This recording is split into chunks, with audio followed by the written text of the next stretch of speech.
Three, two, one. This is Chargers Unleashed podcast. Here are your hosts, Dan Wolkenstein and Jake Hefner. Welcome to another edition of Chargers Unleashed. Jake Hefner and Dan Wolkenstein here with you from the LA Football Network. Today's show, of course, being brought to you by UFC Fit and Temecula, Golden Road Brewery, Charger Bolt Family, Tick Pick, and Bet Online. If this is your first time tuning into the show, you make sure to hit that like and subscribe button on YouTube, and you can also follow us on Facebook, Twitter, and Instagram, and of course on Apple Podcast and Spotify, wherever you choose to digest your weekly NFL podcast. Dan Wolkenstein has been teasing it. It is definitely going to be a busy week for Chargers Unleashed, and he teased it over the last couple of days. We do have a special guest in store for today, as we are in the thick of draft season, or as we like to call it, lying season, but more so draft season. We're 3.5 weeks out from the NFL draft. Now, none other than PFF's own Austin Gayle. Dan Wolkenstein, I know that you're excited about this. Let's hear it. Austin Gayle might be the smartest NFL draft analyst that I've ever met. Knows literally everything, feels like the encyclopedia of all things NFL draft, and honestly, such a good dude. This was such a good conversation that we're going to have with him. We're going to talk about all kinds of things. We're going to talk about the Chargers. We're going to talk about risers, fallers, potential trade scenarios, you name it. And some guys that we might not necessarily have heard before that Chargers fans might want to go and take some passes at on the YouTube and go see if these guys could potentially be fit for the Chargers, because if he says it, there's a good chance he's right. And real quick, Dan, we have to pay the bills here by talking about our newest sponsors on Bet Online. Bet Online is your #1 source for all of your betting needs and sports info and odds. Find all the latest developments, including this week's odds for the Masters Championship. I know we're all psyched out of our minds about that to get underway. And Tiger! Of course, Major League Baseball kicks off as well tomorrow. So make sure you go to Bet Online. It is your continued source for all your sporting wagering needs, including live betting and your favorite Vegas casino and poker games. It's super easy to get started, so join today. Learn why everyone is saying Bet Online is the fastest and easiest way to wager on popular sports and games. Bet Online, where the game starts. Use the promo code BELIEVE to get signed up. Bet Online. All right. Without further ado, Austin Gayle, PFF, NFL draft guru. Let's talk one-on-one with him. Let's see how much information we can learn from him. Guys, can't wait for this discussion. We are so fortunate today. We have the director of content at Pro Football Focus, the NFL draft expert himself, and as of today, the Jerry Rice of NFL draft information, according to Kyle Brandt on Good Morning Football. Mr. Austin Gayle graces us with his time and presence to take a deep dive into the 2022 NFL draft class. Of course, plethora of Chargers storylines and topics. Austin, welcome to Chargers Unleashed. How are you, my friend? Doing great. Thanks for having me on, guys. Of course. Now, we're excited. We are full tilt in NFL draft season. NFL topics galore circulating. You're talking about people, who's falling, who's rising, who should be taken at 17 for the Chargers, who are some of the top, prospects, whether it's different positions like guard, tackle, wide receiver, safety, you name it. We're going to get into all kinds of stuff, as well as possible trade scenarios for the Chargers. But first, I guess, top head to kind of kick us off. Chargers offensive line. Let's look at draft prospects. Chargers offensive line improved drastically year over year. They went from being one of the worst to one of the best. They signed Rashawn Slater. They got Matt Filer, got Corey Linsley, but they could still use some help on the right side.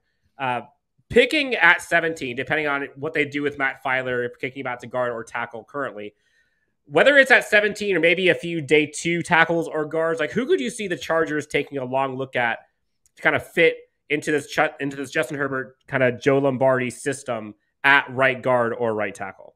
Yeah, I do think that at 17, they're going to be looking for a high-profile offensive tackle or a high-profile wide receiver. I do think that that's where their needs make the most sense, right? And at right tackle specifically, Charles Cross of Mississippi State, who is PFF's offensive tackle 1 right now, a top 5 player on our board. From what I've heard around the league is lower on Charles Cross than maybe the media is. He could be a guy that slips outside the top 15, hell, even outside the top 20. Highest graded pass protector this past year, has over 500 pass protecting snaps in Mike Leach's offense at Mississippi State this past season. That matters, right? He's also a very young player. He's a smooth athlete. I do think that Charles Cross at right tackle, opposite of Rashawn Slater, you're putting yourself in a really good position to have, 2 bookends that protect, Justin Herbert up front. And in terms of guard, I don't think there's a guard I'm taking at 17. Say they do trade back and maybe look at Zion Johnson, the Boston College offensive lineman, as a first-round player. I think that could be an option as well. But day two, I think a lot of opportunities open up to go bring in some guards, right? I think Dylan Parham of Memphis is someone I really like. Darian Kennard, the Kentucky offensive tackle who played tackle in the SEC but probably plays guard in the NFL. That's another high-floor player. Max Mitchell, who played offensive tackle at Louisiana, maybe better projects as a guard. That's another player I think you could take on day two and slot him in that spot. Got it. Now, you mentioned Charles Cross there, and I heard the episode you had with NFL Stock Exchange, Trevor Sick about Connor Rogers, and you had mentioned that there were some folks who were talking crazy talk on the inner circles about Charles Cross not being taken in the first round. What? Explain the bananas of that information. Like, what are in that mindset? What are they seeing? Why is he falling from what presumably was top 5, top 10 to maybe not top 32? Yeah, I'm stunned by that. I think a lot of that too could be smoke, right? It could be teams looking to get a really good offensive tackle prospect to fall, like teams purposefully not talking about him highly. And when you look at, the person that had Charles Cross falling outside the first round, it was Bruce Feldman of The Athletic, who in his mock draft really looks to position what coaches are saying, who they're talking about specifically. And I wouldn't be surprised if evaluators and coaches weren't talking a lot about Mississippi State's Charles Cross if they're looking to bring him down and make him available in that 15 to 20, 15 to 25 range. So I do think he goes in the first round. I'd be stunned if he's still available after pick 20, pick 21, right? He's that good of a prospect at a premium position. I think there's only real, 3 offensive tackles where I'm really excited about taking him inside the first 20 picks, and that's Evan Neal of Alabama, Ike Ekwonu of NC State, and then obviously Charles Cross of Mississippi State. I'll tell you right now, if he's there at 17 and let's just say Jameson Williams or whoever is pipe dream is not there, there's no way he makes it past 17. There's just no way. Okay, you mentioned lying season. You're hearing all kinds of smoke, all kinds of crazy takes. Everyone talks about there's no way X player or Y player is going to fall at that position. But every year you see it happen. You see it with Rashawn Slater, Owusu Koramoah just last year fell much further than we expected, but somehow something always happens. You mentioned Charles Cross. Talk to us about some of the players that maybe are possible fallers, maybe who are rising a ton, who you actually think could fall or rise a ton than what we've seen in a lot of the kind of mock drafts or in the public and media. Yeah, I mean, I think there is a chance that we see, Devonte Wyatt fall a bit further than we thought, right? Devonte Wyatt, maybe this top 16 type of player. I think there's more opportunity for him to be a 20 to 32 range, which, doesn't necessarily fill a need for the Los Angeles Chargers anymore now after grabbing Austin Johnson and Sebastian Joseph Day in free agency. But he's a guy that I thought originally would be this top 16, top 20 player, but I'm hearing more and more now that he's falling a bit. Tyler Linderbaum, the center out of Iowa, is another guy that I think is no longer even being rumored as a top 15, top 20 pick. I think it's more likely that he falls in the 20 to 32 range. I do think he ultimately comes off the board in the first round, but maybe there is a chance he falls outside the first round too, just purely from a positional value perspective, and some teams maybe souring on him due to lack of arm length, right, which is obviously super important at the offensive line position. David Ajabo is falling, but I think everyone's buying into that, obviously, with the torn Achilles there at his pro day. That's a huge concern for him, and prayers go out to him. It's such a sad situation to see David Ajabo go down. And Bernard Ryman is another one that I think is falling. He's a top 15 player on PFF's draft board, the Austrian-born offensive tackle for Central Michigan, but not a lot of the league is as high on him as PFF is. He's a guy that does need to get a lot better in the NFL. Talking to Paul Alexander, the former NFL offensive line coach who's now working with Bernard Ryman, he says there's no player in this class that takes to coaching better. Does he need to get better? Absolutely, but he's a guy that can do it. So I'm betting on him as a top 20, top 25 player, but maybe the league isn't. Now, okay, last question on that. You mentioned your defensive line. Jordan Davis is another guy. Everyone, it feels like, is clamoring for him to go to the Chargers at 17. Now it feels like there's no way he falls to 17. Could he fall to 17 realistically? Do you see that happening? I doubt it. I really do. I don't think he gets past the Eagles even in this draft. I think that would be a tough spot to see. I think there's a really good chance he goes inside the top 10 now. I think Atlanta could take him at 8.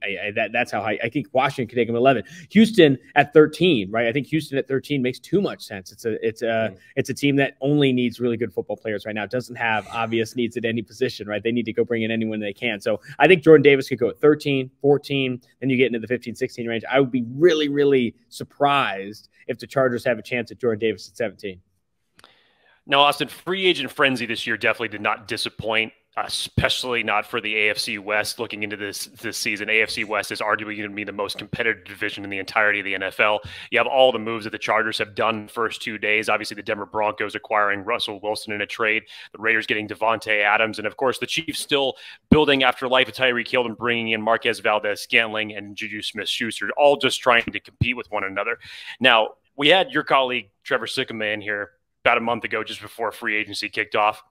And it was a very different landscape as far as the priorities goes. And obviously with the Chargers giving away some of their draft capital to go and get Khalil Mack, do you think, and I've always been a big proponent of this, and Dan knows this very well, that I'm high on, based on where I've heard people like you guys talk about, and obviously a lot of other people talk about how they predict the board is going to fall. Ultimately, you had just mentioned a little bit there with Jordan Davis, but by the time 17 rolls around, in order to stay competitive, especially when you see teams in your own division like the Kansas City Chiefs have 3 picks in the top 3 rounds, would trading back from 17 and getting one of these wide receiver needy teams like a New England, a Dallas, a Green Bay to jump up, get some extra draft capital, possibly recoup that second round pick, would that possibly be the best course of action?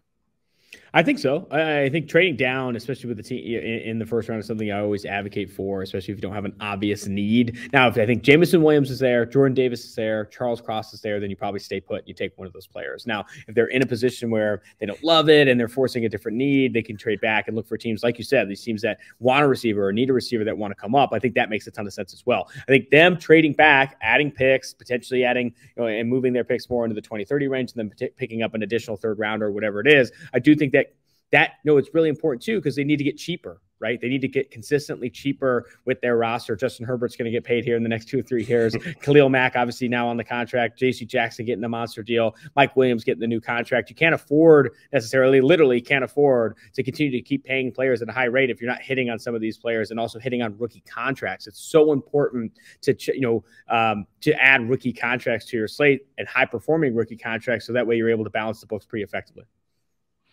Now, you had mentioned it a little bit with the offensive linemen. It seems like offensive linemen and wide receiver are going to be the coveted positions here in the first round, as far as teams possibly moving down, moving up, whatever it is. But to get some of these guys, and especially with the wide receiver class this year, very different from past drafts. And we obviously know that the Chargers re-signed Mike Williams. They brought in Gerald Everett, try to add keep and add a few more weapons around Justin Herbert. But they still are lacking that speed element that they need in the offense. And already having Keenan Allen, obviously could use a little bit more yak, use a little bit more speed. And at 17, the Chargers fan base, Chargers Twitter in general, has just been all over the place as it relates to their guy that they want at the wide receiver position. And obviously with Jameson Williams looking like he's going to be healthy, Chris Olave, possibly Treylon Burks, all 3 bring a different style to the NFL and a huge demand, obviously, for wide receiver this year. So talk about the difference between these guys and where do you see them most likely as far as their ceiling or their floor, possibly some teams that they don't fall past. Yeah, I think Jameson Williams is their best fit, right? You talk about building your receiving core like a basketball team. You want all these different skill sets, complementary skill sets. Mike Williams, the big body contested catch receiver that can completely play on the outside. Then you have obviously Keenan Allen, who's this slot type that doesn't have the speed anymore, but is a sure-handed receiver. And then you bring in Jameson Williams to just light a match with this receiving core and help them push the ball deep. I like that fit. I also really like Chris Olave to the Los Angeles Chargers at 17. He's not the yak player they probably want him to be this complementary skill set, but it's a guy that consistently creates separation. And you want to add a third piece. If there's anything we've learned over the past 2 to 3 years that Super Bowl competitive teams need, it's not completeness in the receiving core, it's eliteness. You need multiple really high-end receivers, right? You look at the Cincinnati Bengals, Tyler Boyd, T. Higgins, Jamar Chase. You look at the Los Angeles Rams with Cooper Kupp and then Robert Woods healthy, they still went out and got Odell Beckham Jr. Obviously, Robert Woods got hurt after that, but they knew continuing to add elite high-end talents, high-end pass-catching talent is what's going to make them Super Bowl competitive. The Chiefs have been that, obviously, with Tyreek Hill and Travis Kelce. What people don't bring up enough about that Chiefs run is they also had Sammy Watkins, who was a really big part of that offense. And the Super Bowl after that, Byron Pringle was their starting outside receiver, right? Whereas a little bit different, you don't have that multiple pass-catching weapon. So I think they could lock into multiple receivers here. Jameson Williams, I think, would be a great one. Garrett Wilson, if he falls that far, Olave, if he falls that far, and then you're starting to get in the Treylon Burks conversation as well. I think 17 might be a bit rich. There might be other players available if you're looking at Treylon Burks as the one you want to bring in at 17, players at other positions, but I don't think you can go wrong with any of those guys, Olave, Wilson, or Williams. Not here getting me salivating here about wide receivers being taken. But I think the Chargers, if there's one other position that the Chargers fan base, I think, are looking after as like, oh, this could possibly be like the fifth infinity stone, so to speak, is going after a corner. You know, they got J.C. Jackson. He's obviously one of, if not the best corner on the market. They drafted Asante Samuel Jr. last year. They got Mike Davis. Also, Derwin James is back there in secondary. Like today, even, we saw Coach Staley talking to Derek Staley at LSU's Pro Day. How do you see this cornerback group shaking out?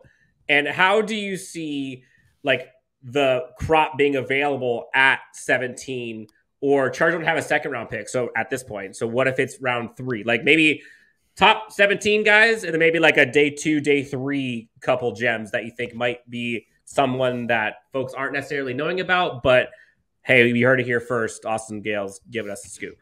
Derek Stingley Jr. falls to 17. I think it's a sprint the Cardin situation. That would be absurd. And I think that's another player where you could be theoretically buying the dip on, and that, people don't think he's an alpha. He's not like a chirpy corner.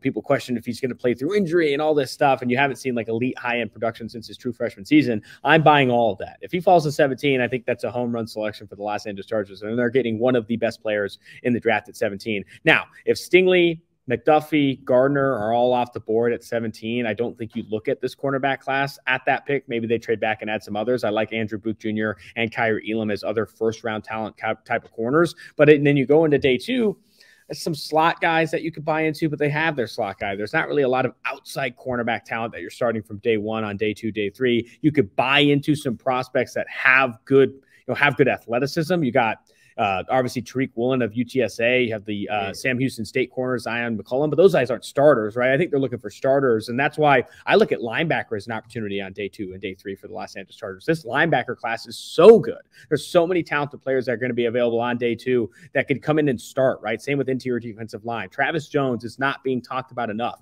UConn defensive tackle that I think because Jordan Davis is this insane player, this insane athleticism, no one's talking about Travis Jones, a guy that you can take in the second round that I think can be immediately a run-stuffing DT nose tackle type.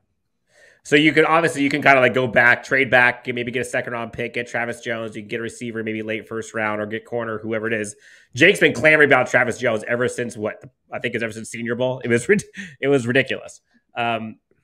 Jake, on a scale of 1 to 10, how excited would you be? What would we see if Jake Hefner was watching and pick 17 comes, trade back out of the first round, 25? Naked cartwheels, most likely, outside, of course, because nobody needs to see that horrible image. But no, it's a good transition, because I like the fact that we're talking about not only Travis Jones, but I wanted to get back to the interior of the defensive line, as obviously that was the biggest priority for the Chargers coming in.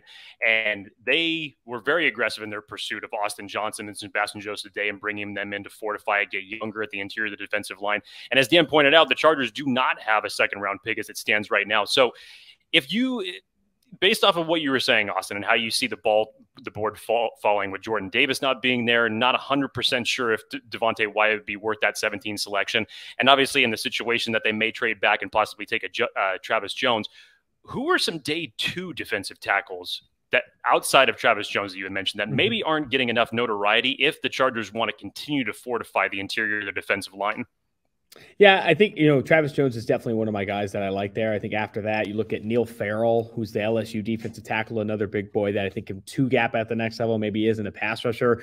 Perrion Winfrey and Logan Hall, I like a lot as day 2 players. I don't know if I necessarily see them as like high ceiling type of players. Logan Hall, he has the size, this athleticism, and you never really saw it all put together at Houston. And even at the Senior Bowl, he didn't pop off the tape as much as you wanted to. Some other players that Otito Ogbanaya of UCLA, I think is a fiery player that playing on the interior defensive line in the NFL, he could have some success. But I don't really love the depth of this interior defensive line class. I think it's Devontae Wyatt, Jordan Davis, Travis Jones, and then you start to get into situations where you're either betting on a guy being a lot better in the NFL, or you're betting on someone that's really just a 2-down run stuffer that doesn't have the ceiling, say, of a Travis Jones or a Jordan Davis.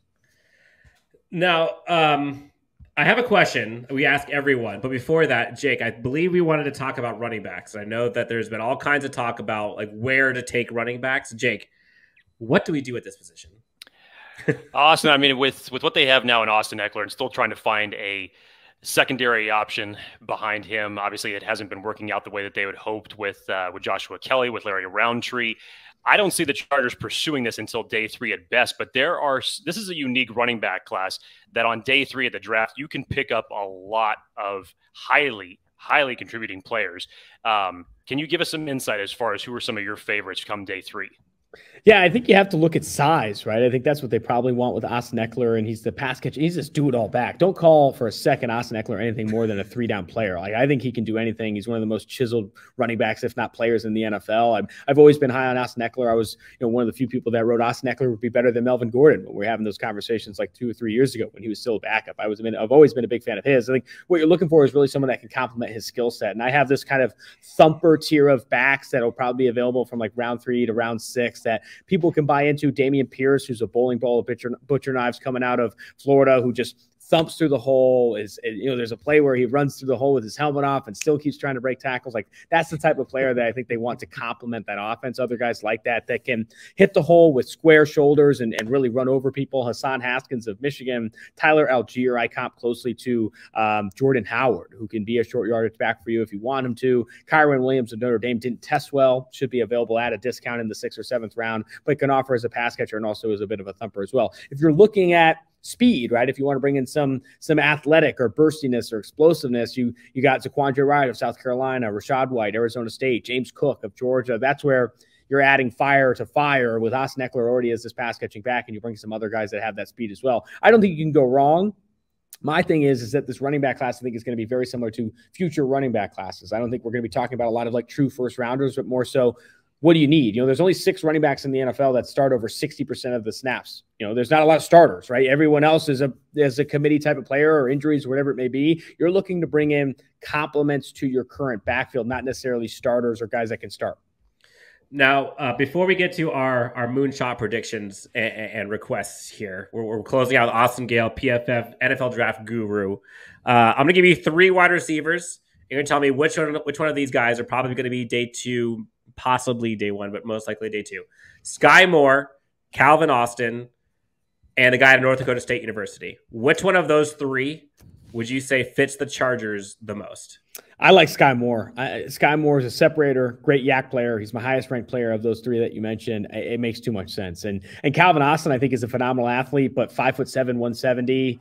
He did play 90% of his reps on the outside. I don't see him having that same usage in the NFL. I see him more as like a Rondale Moore from a usage standpoint. And then for Christian Watson, I just don't think that's what the Chargers need. I mean, Christian Watson, in my opinion, doesn't have great ball skills. Yeah, he has speed. Yeah, he has size. But I don't think he's like this polished receiver that they can really take advantage of. I'd honestly rather them develop Josh Palmer at Tennessee before they really start to invest resources in developing another receiver that I think needs a lot of work at the next level in Christian Watson. They need a guy to come in while they continue to develop Josh Palmer, someone that can come in and win right now. That's Sky Moore. I think Calvin Austin's that player if you use him in a gadget role as well. Got it. All right. Time for home run picks. Put you on the spot here. Palm sweaty. Home run picks, okay? We're going to go day 1, day 2, day 3. We're going to pick one for each. Who would be the Chargers, all things considered, all positions? If you are on the clock, if you're Tom Telesco, let's say you stay at 17, who is your home run pick for the Chargers day 1, day 2, and then pick one of day 3?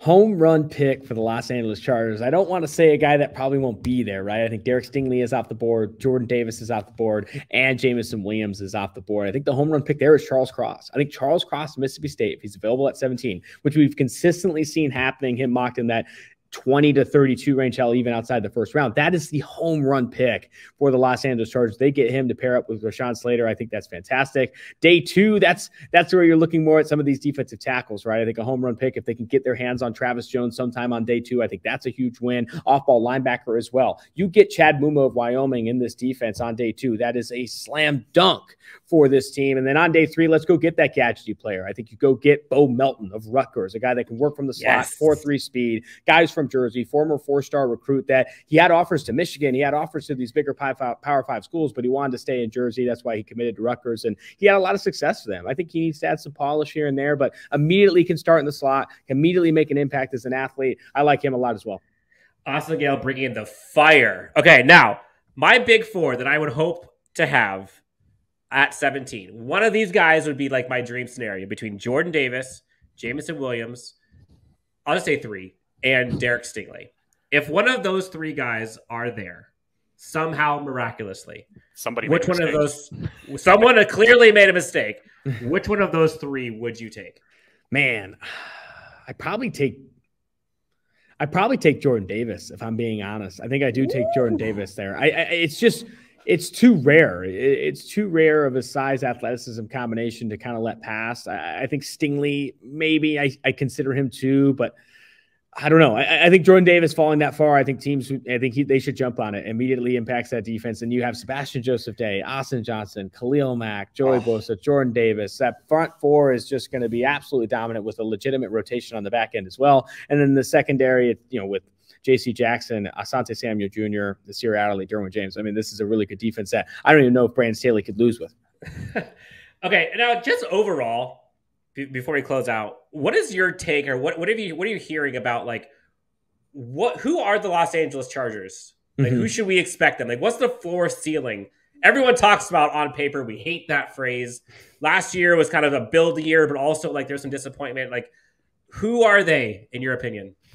Los Angeles Chargers are a young team, very young team with a young quarterback and a young coach that know on paper that they're very good. And I think Jack Del Rio, when he was coaching the Oakland Raiders a long time ago, said in a young competitive teams like build, their first few seasons, you're learning how to compete and learning how to get to close games. In this next tier of jumping up, it's winning close games. And I think the Chargers now are in that tier where you need to win close games. And that comes with experience. The only thing that comes with experience. Everyone brings up playoff experience and NBA finals experience. And that the reason you bring that stuff up is because that's who wins close games. Close games are won with experience and guys that have been there before. And the Chargers now, going through this and entering their third year with Justin Herbert and Staley obviously entering his second year of the coach there, I think now they're going to start to pick up that experience. And they added some of that experience too, right? J.C. Jackson, Khalil Mack, Sebastian Joseph Day. They're adding veteran experience that knows how to win those close games. So I do think that they are, again, going to be in a lot of close games next year, and I would bet on them winning a lot more of them than they did last year. Austin Gayle, PFF guru, bringing fire all day. As the kids say, Austin, no cap. You may be the hardest working NFL draft analyst out there right now, and it shows in your wealth of knowledge. You're like an encyclopedia. Just came off Good Morning Football. You're probably on your third cup of coffee today. Just did an episode with Trevor Sikkema and Connor Rogers for NFL Stock Exchange. You're everywhere grinding the tape. All of us appreciate it. Austin Gayle, you can find him on Twitter at PFF_Austin Gayle. Austin, thank you so much for hopping on. Anything you want to tell the great people before we log off? Make sure to check out PFF.com. You can follow me on Twitter at PFF_Austin Gayle. And you can check out my podcast, Tailgate with Mike Renner. We record 3 or 4 episodes a week. Beautiful. Austin, thank you so much, man. It's been a pleasure. Congrats to you on all your success. Can't wait to see more of it. We'll talk soon. All right, buddy? Absolutely. Thank you.